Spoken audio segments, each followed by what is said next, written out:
আচ্ছা আচ্ছা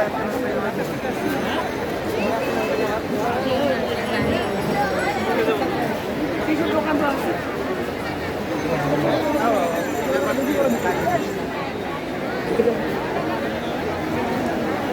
সুপ্রিয় ভক্তবৃন্দ,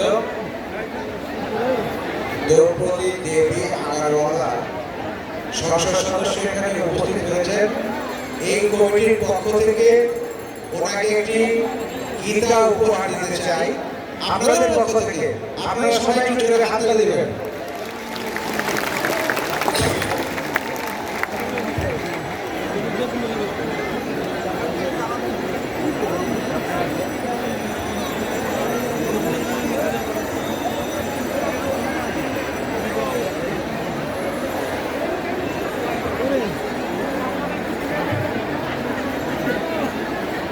শ্রী শ্রী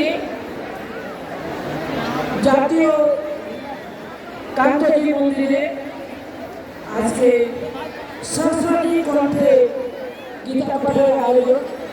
এই গীতা পাঠের আয়োজনে কমিটিকে আমি ধন্যবাদ জানাই যে আজকে এখানে বিশেষ করে বাংলাদেশে যেমন ভারতে বিলিয়ে গ্রামে লক্ষাধিক কোটি গীতা পাঠ হয়েছিল, সেরকমই আজকে আমি বলবো যে কান্তজি মন্দিরে আজকে লক্ষাধিক বেশি লোকের সমাগম হয়েছে। এই জন্য আমি আমার ভক্তমণ্ডলী